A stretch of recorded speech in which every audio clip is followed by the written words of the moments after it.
Assalamu alaikum wa rahmatullah.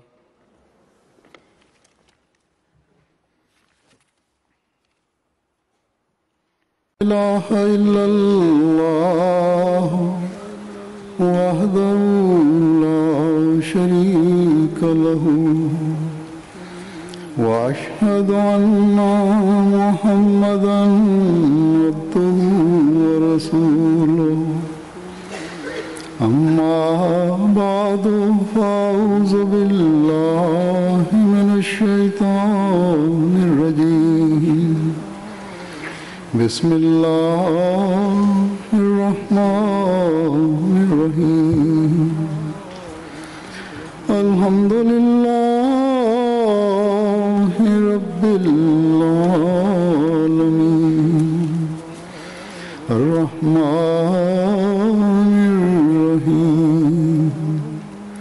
مالك يوم الدين إياك نعبد وإياك نستعين اهدنا الصراط المستقيم صراط الذين أنعمت عليهم غير المغضوب عليهم ولا الضالين.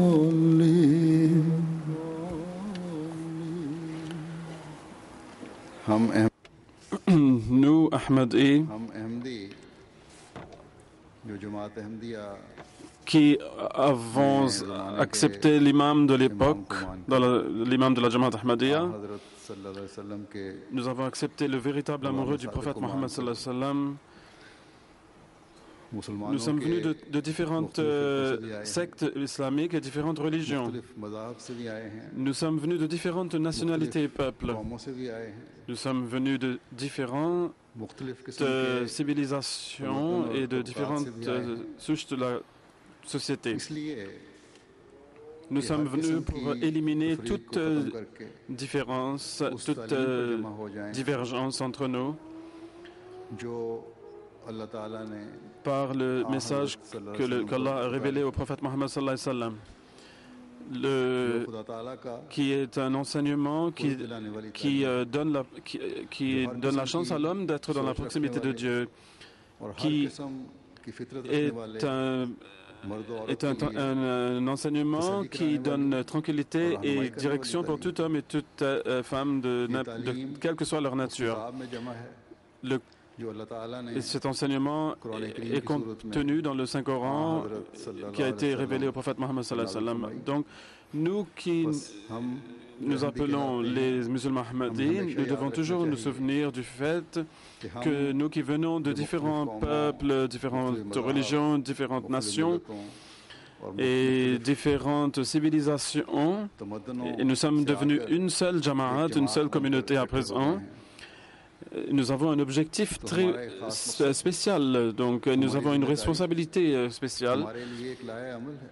Nous avons un plan de travail et il s'agit d'agir sur l'enseignement du Saint-Coran. Le Messie premier, nous l'avons accepté en faisant le serment d'allégeance en acceptant les 10 conditions y attachées. L'une de ces conditions est que celui qui va faire la bay'a ou l'allégeance va accepter la domination du Coran sur toute sa vie. C'est-à-dire, il va accepter d'agir sur les enseignements, les règles, les préceptes du Coran. Et ces préceptes coraniques, en parlant de cela, le Messie premier a écrit qu'il y en a 700 préceptes coraniques. Et si nous allons entrer dans tous ces détails, ce sera peut-être même plus que 700. Mais de quoi qu'il en soit, chaque Ahmadi fait le serment de s'y attacher, et des anciens Ahmadis aussi renouvellent leur serment d'allégeance de temps à autre. et les nouveaux qui entrent dans la communauté en faisant le serment d'allégeance, eh bien, pour tous ces gens, ce serment d'allégeance nous demande, nous requiert de nous que nous agissions sur ces principes. Et comme je l'ai dit, nous disons également que nous allons accepter la domination du Coran ou la souveraineté du Coran sur nous-mêmes, sur tout aspect de notre vie. Et cela ne peut être que si nous continuons à chercher et comprendre ces préceptes et ces règles, et que nous essayons par la suite d'agir dessus. Ces versets qui ont été récités tout à l'heure au début de ce programme, de cette session, il y a certains préceptes qui y sont énoncés. Je voudrais entrer dans les détails de certains d'entre eux aujourd'hui. Ces préceptes sont énoncés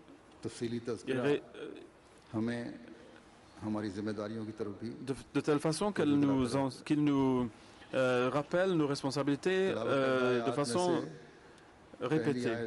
Donc Allah commence en disant Inna Allah ya'muru bil 'adli wal ihsani wa ita'i dhil qurba. C'est-à-dire, en vérité, Allah enjoint la justice et la bienfaisance envers autrui et de donner pour sa cause comme on le fait à des parents proches.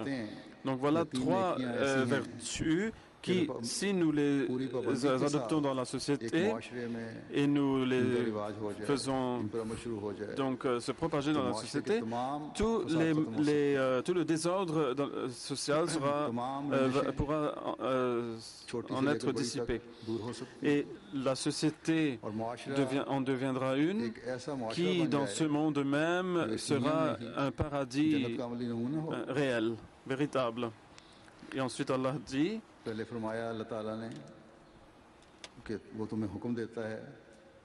et Allah dit aussi que vous devez utiliser votre vous devez observer le adl, c'est-à-dire il vous enjoint la justice. Donc vous devez être juste et vous devez être pieux et vous devez être droit dans vos affaires. Vous devez vous occuper de vos affaires de façon correcte. Tout cela est compris dans le terme adl. Tout homme et toute femme est appelé vers le respect du adl. Ce sont ici des vertus de base. C'est la moindre des choses par rapport à ce que l'on doit agir, sur quoi on doit agir dans sa vie en tant que croyant. Chaque homme, dans sa sphère propre, est en train de prendre des décisions quelconques. Et lorsqu'une personne prend des décisions basées sur la justice, eh bien,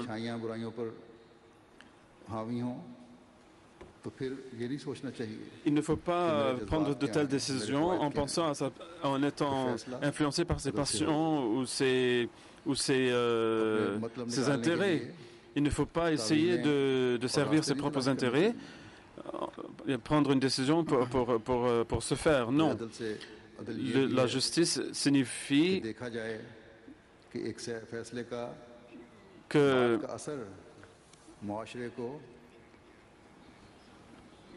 il faut prendre une décision qui va apporter donc la paix dans la société et il faut s'assurer que cette décision n'amène pas le désordre et la tourmente dans la société. Ici, je voudrais attirer l'attention sur les problèmes dans le couple, au niveau du couple. Le mariage est un contrat où si l'un ou l'autre partie n'est pas juste envers l'autre, cela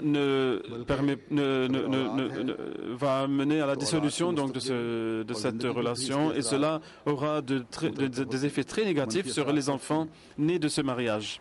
Donc il faut garder en tête toujours le principe de la justice. Et donc, ce faisant, il ne faut Si on laisse tomber donc ce principe de justice, on est en train de détruire son couple et aussi l'avenir de ses enfants. Donc il y a des raisons pour la dissolution des couples. Certaines sont permises et d'autres non. Mais j'ai vu que la plupart de ces raisons sont en fait liées à l'égoïsme. Donc, c'est surtout l'ego et l'égoïsme qui sont à la base de la dissolution des mariages. Donc, les gens essaient de servir leurs propres intérêts sans penser aux autres. Et cela est très injuste envers les enfants. Cela va contre la justice. Si l'homme et la femme respectent les droits de l'autre, cette situation ne serait jamais née. Une situation qui affecte négativement les enfants, comme je l'ai dit. Si le mariage reste intact, la communauté aussi reste intacte. Donc Allah dit qu'il faut dire la vérité toujours. Al-Qawl al-Sadid. Et chacun... Et sans cela, personne ne pourra respecter, honorer les droits dont jouit en principe l'autre. Cela ne peut être d'ailleurs sans justice. Donc le terme adl s'étend sur sur tout domaine en fait. Et j'en ai présenté seulement un aspect par rapport au couple à cause des problèmes à ce niveau. Il faut savoir que la base de la société est solide lorsque à chaque moment et à tout endroit, à tout instant, les principes de justice sont respectés. Il faut être juste dans les affaires entre les hommes et aussi lorsqu'on présente son témoignage. Il faut que la vérité soit, le niveau de vérité soit très élevé. Donc Allah dit que le croyant est celui qui peut même témoigner contre lui-même, contre ses parents, contre ses proches. S'il doit témoigner contre eux, eh bien il le fait. Et aussi remplir ses responsabilités, cela est aussi al-adl. Et aussi la femme qui s'occupe de sa maison, de son foyer, c'est aussi al-adl. Le prophète Mohammed sallallahu alayhi wa sallam a dit que la maison, c'est la femme qui s'en occupe. Le foyer, c'est la responsabilité de la femme. Par la grâce d'Allah, la grande majorité des femmes dans la Jamaat donc honore cette responsabilité comme il se doit. Mais il y a aussi une section d'entre elles qui, à cause de l'influence de la société moderne, oublient leurs responsabilités. Une femme en Europe ou en ce pays a commencé à suivre une nouvelle coutume, une tradition qui est qu'elle veut avoir son temps personnel. Du temps pour elle-même. Cela est une pensée néfaste.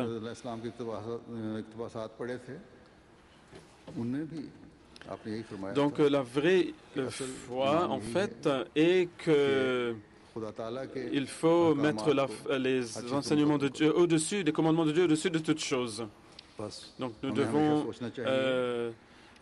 faire en sorte que nos pensées, les pensées d'Ahmadi, que ce soit une fille jeune ou la mère de petits-enfants ou la mère d'enfants plus âgés ou une vieille dame, que les pensées soient en accord avec les responsabilités qui lui incombent.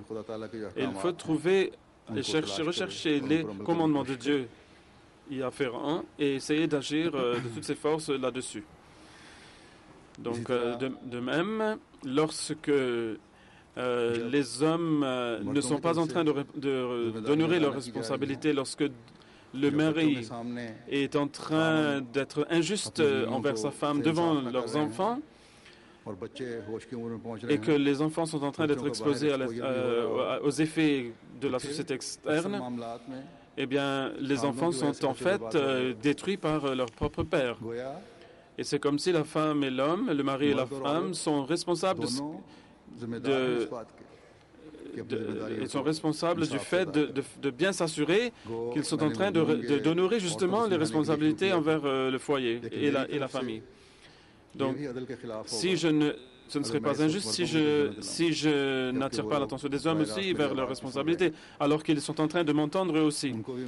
Je leur dis, essayez de préserver vos générations à venir, honorez les droits qu'ont vos épouses. Et aussi, occupez-vous de vos enfants. Rappelez-leur avec amour et patience, et en essayant de faire naître en eux la confiance. Donc Allah, qui a créé donc toutes ces créatures, lorsqu'il a énoncé le commandement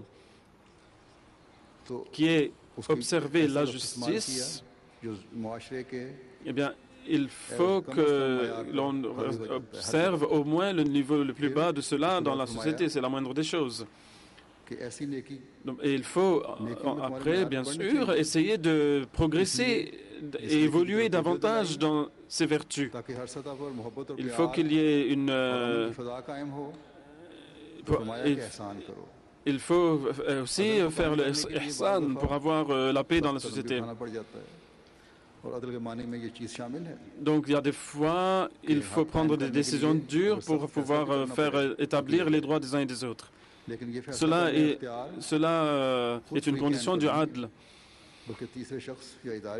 Mais il faut aussi qu'il y ait ihsan, qu'il y ait bienfaisance. Les exemples que j'ai donnés, que j'ai présentés, eh bien, nous voyons que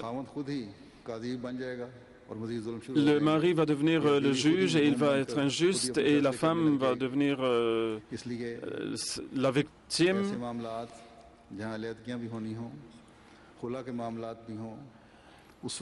Il faut, lorsqu'on prend des décisions qui ont trait à des situations difficiles au niveau du couple, qu'il y ait du taqwa, qu'il y ait la crainte de Dieu, que ce soit la femme qui demande le divorce ou l'homme.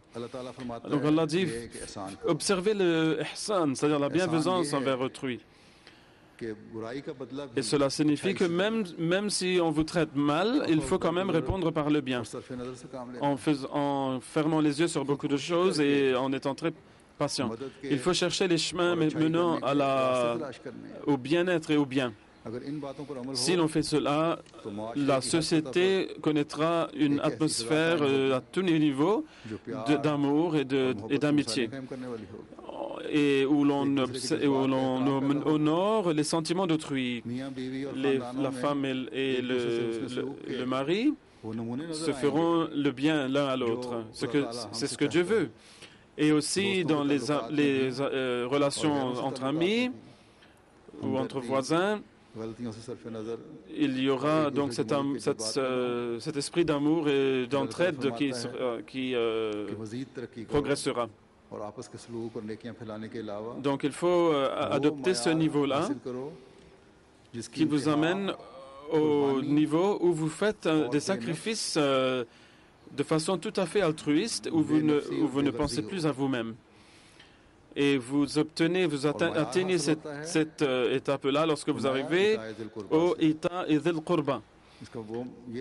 Le Messie premier alayhi salam a dit notamment que cette étape, on l'atteint lorsqu'on fait des sacrifices comme on fait la mère pour ses enfants. La mère est complètement désintéressée dans son service envers ses enfants, son service de ses enfants. Et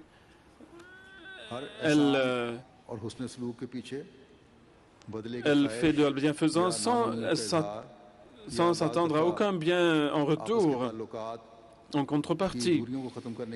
Et elle ne cherche aucune revanche, elle ne cherche rien en fait. Elle est au service de ses enfants sans vouloir rien en contrepartie. Donc ce que l'on voit de nos jours, dans le monde d'aujourd'hui, nous voyons que cela se passe à cause de l'égoïsme, et parce que les gens ont perdu la religion et se sont distancés de la religion, leurs cœurs se sont endurcis au point où ils battent à mort leurs enfants. Donc, la relation la plus désintéressée est celle de la mère avec son enfant. Allah dit que un croyant en est un de véritable lorsque, dans ses affaires mondaines, il est des sentiments altruistes, des sentiments désintéressés, et qu'il ait d'une passion pour la foi. Le Messie premier dit que je veux voir ma communauté à un degré tel où il soit en train d'honorer tous les droits de l'humanité, et qu'ils veuillent avoir ils veulent pouvoir honorer les droits, la justice et les droits d'autrui, et qu'ils ne courent pas derrière leurs propres intérêts, leurs propres passions. Il faut qu'ils progressent dans les qualités morales et qu'ils essayent de rechercher le plaisir de Dieu. Allah dit ensuite qu'il interdit l'indécence, c'est-à-dire ici en arabe c'est le fahsha, et il s'agit ici de péchés qui ont trait à l'indécence et toutes choses qu'Allah a défendues. À propos de cela, durant les jours du Ramadan, j'avais fait des sermons détaillés à ce sujet, donc il faut les entendre, il faut les écouter. Mais ce que le Messie prophète sallam dit, c'est que si le fahsha vient avec le munkar, c'est-à-dire le mal manifeste, le fahsha signifie que la personne est en train de pécher à elle seule. Mais le munkar, c'est quand la personne est en train de pécher avec quelqu'un d'autre. Donc là, le mal est en train de se répandre chez les autres aussi. Mais cela ne... Donc ce n'est pas beaucoup de gens qui en sont atteints, mais quand même un certain nombre le sont.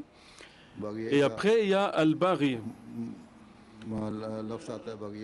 Il y a différents sens que l'on peut prêter à ce mot. C'est par exemple causer des torts à autrui, des pertes à autrui, ou ne pas être juste envers autrui, ou usurper les droits d'autrui. Tout cela vient sous le titre de Baghi.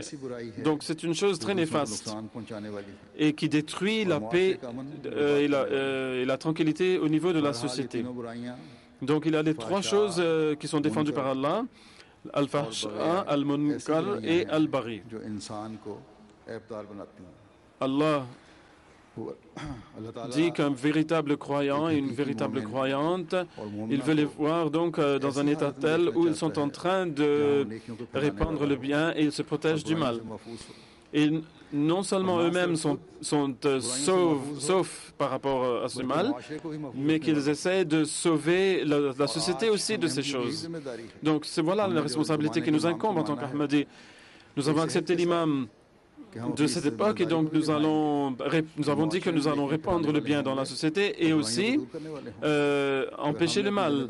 Si nous n'avons pas honoré ces responsabilités, eh bien comment, donc pour nous-mêmes, eh bien comment allons-nous les honorer par rapport à la société? Ce sera impossible. Donc si nous faisons cet effort nous-mêmes, il y aura une bénédiction dans nos œuvres. Donc il faut essayer de s'accaparer le bien là où il se trouve et que l'on se sauve du mal. Donc il ne faut pas penser qu'il faut abandonner un seul mal ou deux. Il faut tous les abandonner. Et il nous faut aussi adopter toute vertu, tout bien, toute bonne qualité. Et il faut par rapport à la justice, donc le monde croit que faire la justice c'est une grande vertu, mais Allah dit que selon lui la justice c'est la moindre des choses. Il y a le ihsan, c'est faire le bien sans avoir reçu le bien par avance. Ça, c'est le niveau d'ensuite. Et ensuite, il y a donc le niveau supérieur qui est celui de l'altruisme total, de désintéressement total en servant les gens. Et aussi, Allah dit, il faut que vous purifiez vos cœurs de toute tromperie, de toute fausseté, de tout mal. Il ne faut pas témoigner contre les autres avec le mensonge. Il faut vous sauver de choses qui causent du mal envers les autres directement, mais aussi celles qui en causent indirectement. Par exemple, vous êtes assis dans un groupe de gens, quelqu'un vient faire le salam, et un autre à cause de son arrogance ou à cause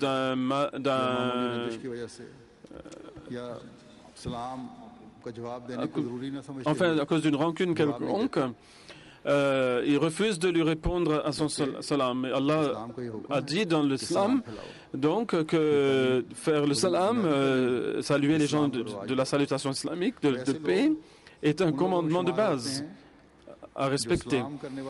Donc, la personne qui fait le salam, si elle ne reçoit pas la réponse à cela, elle ne va pas en souffrir, évidemment. Mais celui qui ne répond pas devient un pécheur. Et aussi, selon Allah, cette personne-là est en train de commettre un péché, est en train d'entrer dans le groupe des pécheurs. Donc Allah dit, sauvez-vous de tels mots aussi, de telles mauvaises choses. Et aussi, Allah nous dit de se faire son auto-analyse à tout moment et de se réformer. Donc, il y a parfois des mauvaises qualités que les autres ne voient pas en vous, mais vous savez ce qu'il y a en votre cœur. Donc, vous devez purifier vos cœurs de ces choses. Voilà le chemin donc étroit du taqwa, de la crainte de Dieu. Et nous devons donc nous analyser tous les jours en entrant dans tous les détails, donc une analyse détaillée pour pouvoir se purifier le cœur selon le commandement d'Allah. Cela est très important. Il ne faut pas penser que c'est mon mal personnel, donc les autres n'en savent rien, donc je peux continuer dedans. Donc, le calife dit que cela a trait au fahsha, donc le premier niveau du mal mentionné dans ce verset ici. Mais il faut aussi que il y a des gens qui n'aiment pas l'injustice, il y a des gens qui n'aiment pas le mensonge, mais dans leur cœur, ils ont parfois des rancunes envers d'autres personnes ou des mauvaises pensées envers d'autres. Il y a des gens qui n'aiment pas être injustes envers les autres, mais ils n'arrêtent pas pour autant de s'immiscer dans la médisance contre les autres. Parler des mauvaises qualités, qu'elles soient vraies ou non, chez les gens derrière leur dos, cela est un péché. Parler contre les autres derrière leur dos est un péché et c'est interdit. Allah dit que c'est un si grave péché que c'est comme si vous avez mangé la chair de votre frère mort. Donc, Allah dit abandonnez tous les maux, qu'ils soient cachés ou manifestes. Donc, chacun a grand besoin de se faire son analyse. Vous ne pouvez rien cacher de Dieu. Chacun a le devoir. Lorsque nous avons accepté cette condition de la bay'a, du serment d'allégeance envers le Messie premier, que nous allons mettre donner la souveraineté au Coran sur toutes choses dans notre vie, eh bien que nous ne soyons pas satisfaits du fait que nous n'ayons pas que nous n'avons pas pu nous défaire de certains mots personnels dont les autres ne savent rien. Eh bien, le calife dit que parfois ces mots personnels peuvent évoluer et devenir des mots plus graves. vous n'aurez la paix intérieure et dans vos foyers, dans votre famille, que lorsque vous serez en train de faire ce que je viens de dire. Et ce n'est que là que vous pourrez être en train de répandre la paix dans la société et accomplir l'objectif pour lequel était venu le Messie premier alayhi salam. Puis Allah dit qu'il vous faut honorer vos pactes. Allah dit « Awfu bi'ahdillahi idha ahadtum » et honorer le pacte d'Allah quand vous aurez fait un pacte. Il y a deux types de pactes envers Allah, avec Allah. Il y a le ahd al-bay'a, c'est-à-dire le pacte du serment d'allégeance, le pacte d'allégeance. Et aussi, c'est obéir aux commandements de Dieu et honorer les promesses que l'on a faites envers les créatures d'Allah. Donc il y a le serment d'allégeance envers Allah et le Coran en parle. Par exemple, il dit Inna alladhina yubay'unaka innahum yubay'un Allah yadullahi fawqa aydihim. Donc le calife continue de lire le verset et la traduction en est qu'en vérité ceux qui font la bay'a à toi en fait sont en train de faire une bay'a à Allah. La main d'Allah est sur leur main et celui qui honore ce pacte, donc celui qui brise ce pacte, évidemment il est pécheur, mais celui qui honorera ce pacte, il en recevra une récompense grandiose. Donc cette bay'a, c'est la bay'a que l'on fait pour entrer dans l'islam. Et à présent, cette bay'a est faite à la main du suivant parfait du prophète Mohammed sallallahu alayhi wa sallam, qui est l'imam Mahdi alayhi salam.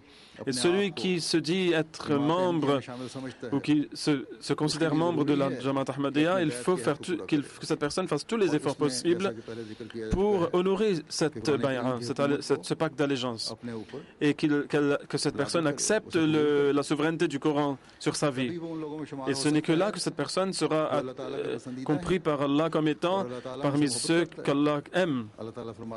Allah dit Bala man awfa ahdihi wattaqa fa inna Allah yuhibbul muttaqin. Donc celui qui honore son pacte et craint Allah, eh bien Allah aime ceux qui sont les muttaqin, qui le craignent vraiment. Donc Allah aime ceux qui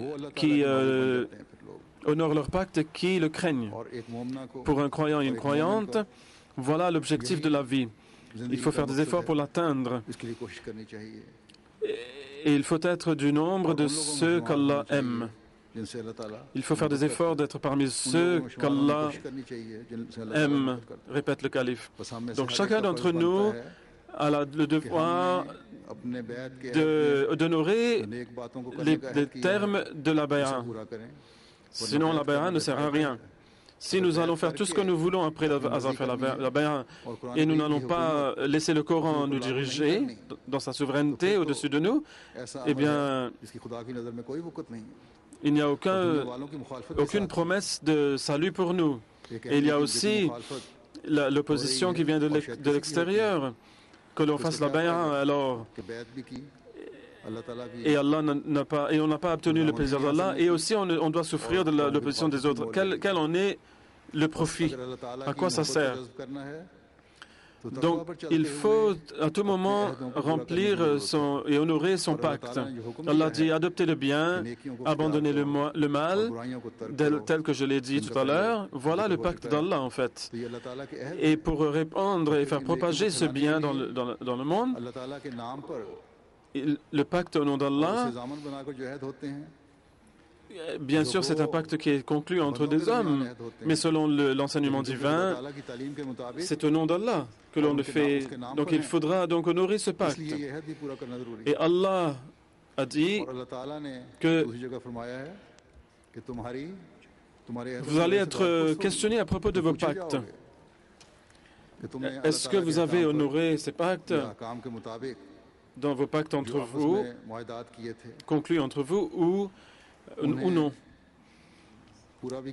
Donc, chacun doit analyser son âme pour voir à quel point il ou elle honore le pacte envers Allah.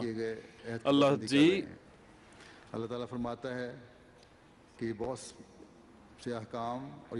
il y a beaucoup de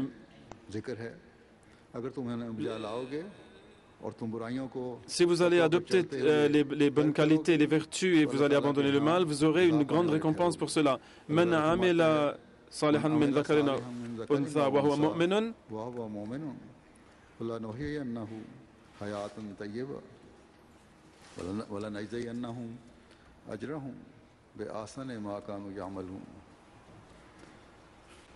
Donc,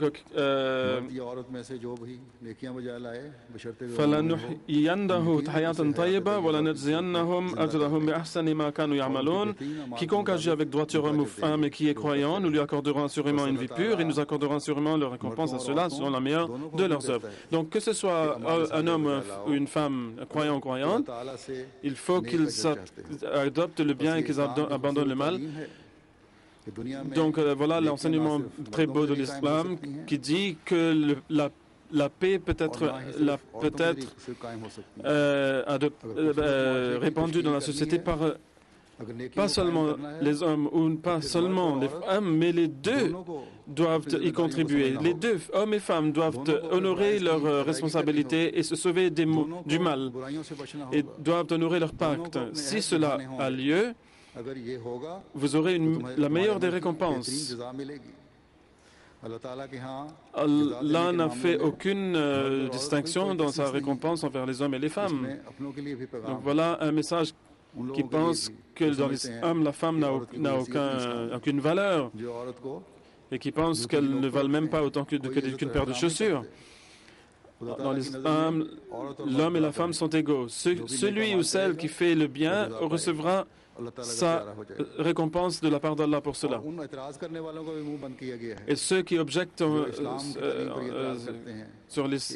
contre l'islam, qui dit en disant que la femme, que l'islam n'honore pas la femme,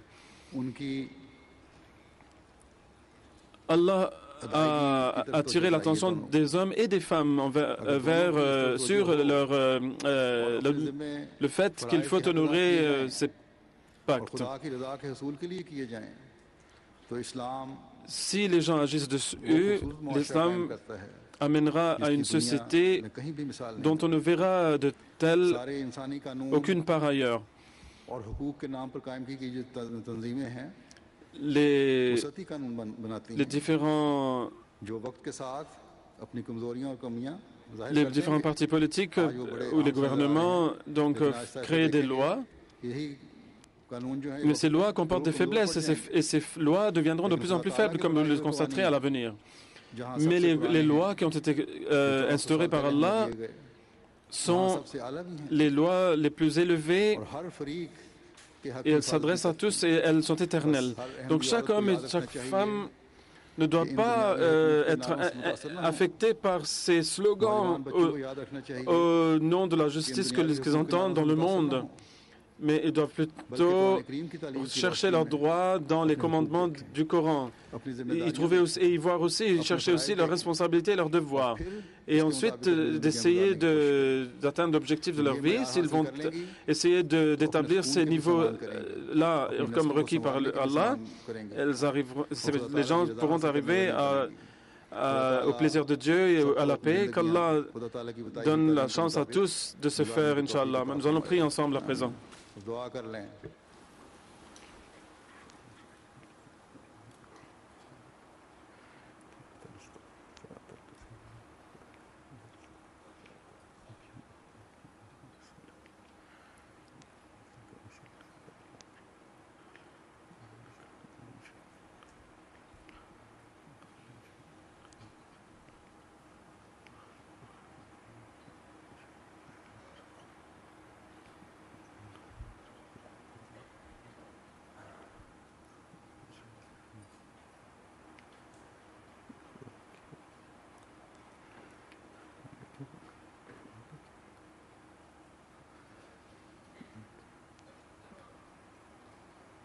آمين آمين. On entend à présent quelques slogans venant de la part des dames dans la salle.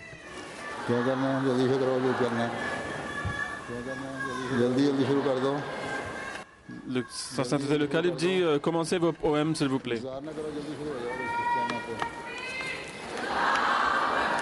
नारे वालियों को नहीं कहा मैंने, नज़म पढ़ने वालियों का है।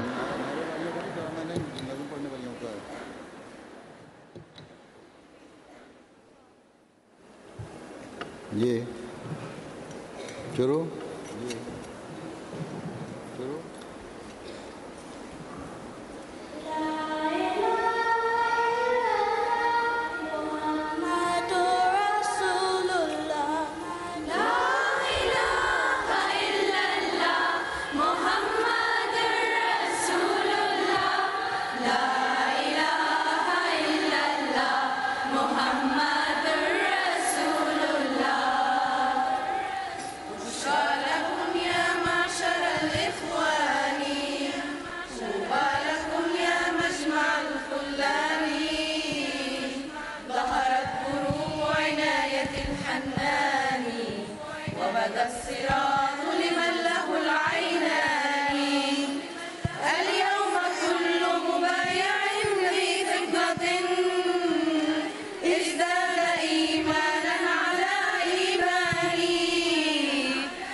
তুমি সৃষ্টিকারী সকল জীবের লালনকারী তোমার নামে নিরবধি জীবন পথে দেব পারি আল্লাহ তুমি সৃষ্টিকারী তোমার দয়ায় পাখি গায় ঝর্ণা ধারা ছুটে যায় তোমার দয়ায় পাখি গায় ঝর্ণা ধারা ছুটে যায় কুলু কুলু নদীর ওই গান কোকিলের ওই কুহুতান কুলু কুলু নদীর ওই গান কোকিলের ওই কুহুতান সবই তোমার সৃষ্টি তুমি সবার পালনকারী আল্লাহ তুমি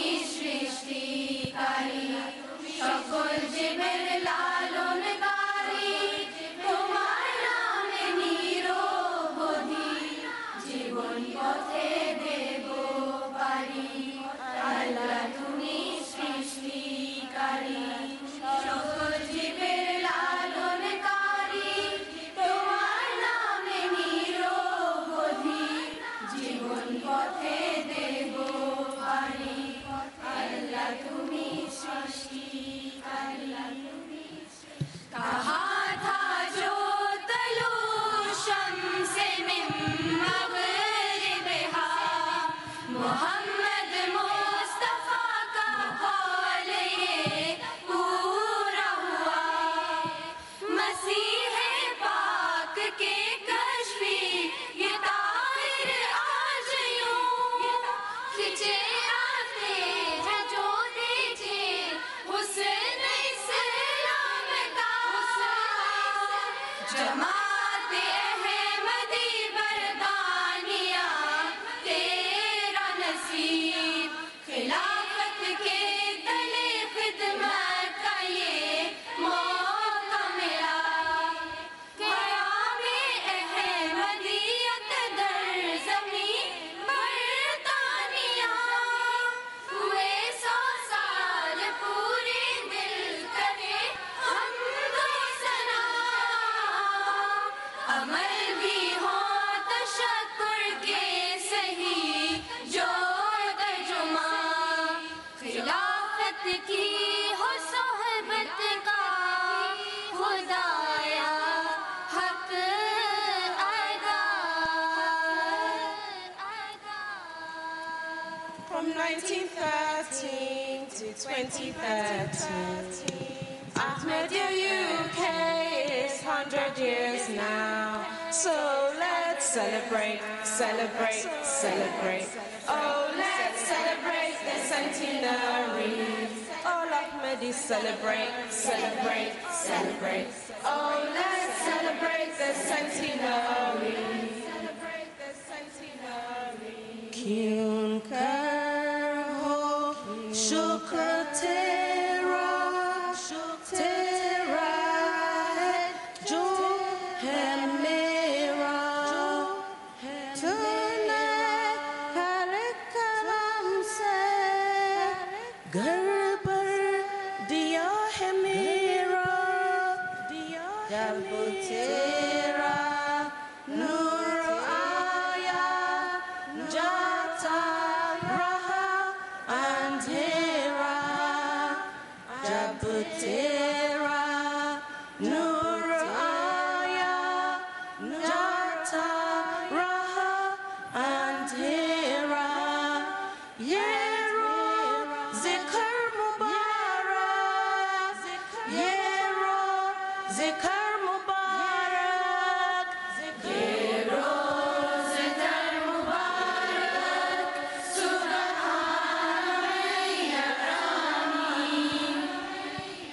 kò sọ́ba kan àfọlúwa kò sọ́ba kan àfọlúwa kò sọ́ba kan àfọlúwa Muhammadu ló jíṣẹ́ rẹ̀ la ilaha illallahu la ilaha illallahu la ilaha illallahu Muhammadu Rasulullah la ilaha illallahu Muhammadu Rasulullah.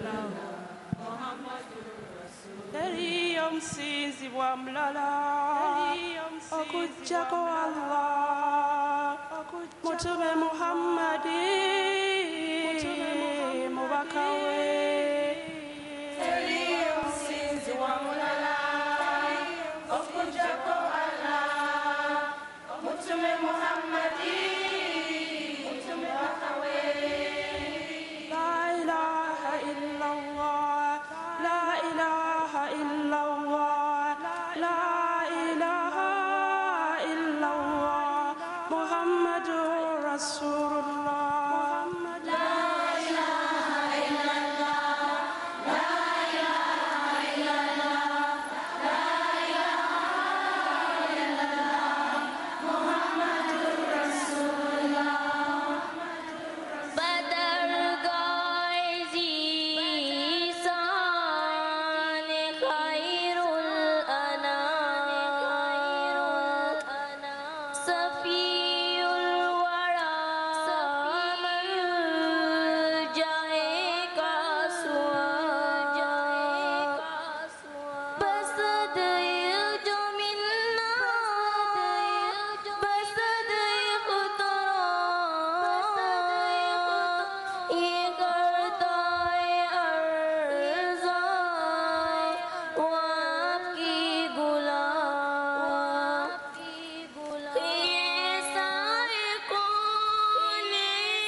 La ilaha illallah, oh Muhammadur Rasulullah. La ilaha illallah, oh Muhammadur Rasulullah. La ilaha illallah, oh Muhammadur Rasulullah. La ilaha illallah, oh Muhammadur Rasulullah.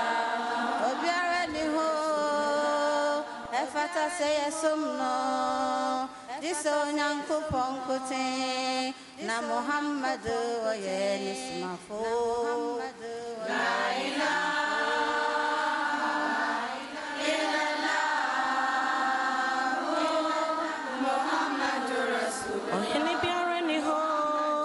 fata saya somno Jason yanko ponkote na Muhammadu noyen ismafu la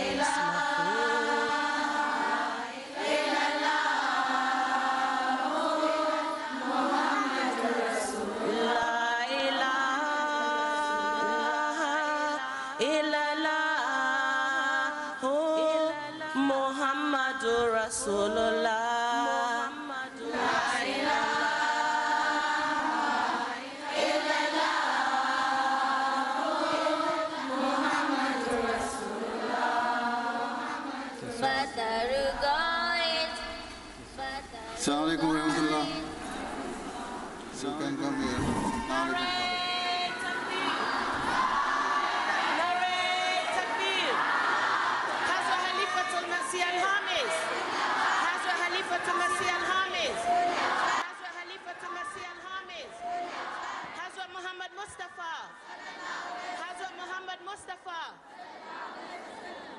Ghulam Ahmed Key, Ghulam Ahmed Key, Centenary Ahmadiyya United Kingdom, Lajna Imaila United Kingdom,